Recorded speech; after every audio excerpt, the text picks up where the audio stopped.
बच्चों, कैसे हैं आप सब। आज हम देखेंगे क्लास 12th केमिस्ट्री से क्रिस्टलीय ठोस और अक्रिस्टलीय ठोस में अंतर। क्रिस्टलीय ठोसों में अव्ययी कणों की निश्चित व्यवस्था होती है। इनकी ज्यामिति और आकृति निश्चित होती है। इन ठोसों का गलनांक निश्चित होता है, अर्थात ये एक निश्चित ताप पर ही पिघल जाते हैं। इन ठोसों में अव्ययी कणों की व्यवस्था दीर्घपरासी होती है। ये ठोस समदैशिक होते हैं, अर्थात इन ठोसों में सभी दिशाओं में समान भौतिक गुण पाए जाते हैं। इन्हें हम वास्तविक ठोस भी कहते हैं। एग्जाम्पल है बच्चों क्रिस्टलीय ठोस का हीरा, क्वार्ट्ज, सोडियम क्लोराइड इत्यादि।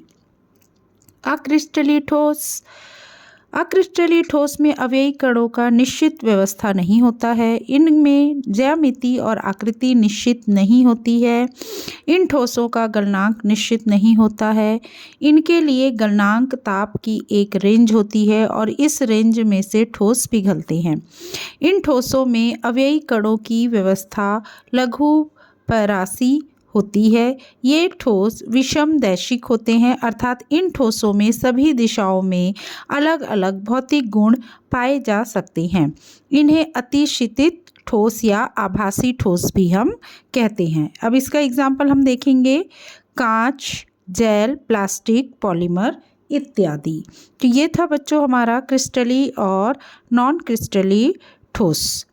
इसके बाद एक छोटा सा और देख लेते हैं जो कि बहुत ही महत्वपूर्ण है प्रश्न।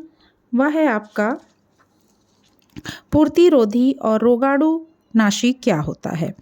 पूर्तिरोधी ये वे रासायनिक पदार्थ हैं जो हानिकारक सूक्ष्म जीवियों व बैक्टीरिया को नष्ट कर देते हैं, अर्थात उनकी वृद्धि को रोकते हैं। ये जीवित ऊतकों को कोई नुकसान नहीं पहुंचाते हैं, इसलिए इनका उपयोग जली कटी त्वचा पर लगाने में किया जाता है। एग्जाम्पल रहेगा बच्चों डेटॉल, आयोडीन इत्यादि। उसके बाद है रोगाणुनाशी। रोगाणुनाशी सूक्ष्म जीवों को मारता है, परंतु यह जीवित ऊतक के लिए हानिकारक होता है। यह निर्जीव वस्तु जैसे फर्श आदि को साफ करने में इस्तेमाल किया जाता है। एग्जाम्पल होगा इसका फिनॉल का 1% विलयन, क्लोरीन का 0.2 से 0.4 ppm विलयन इत्यादि। तो ये थे बच्चों कक्षा 12वीं रसायन से कुछ महत्वपूर्ण प्रश्न। धन्यवाद बच्चों।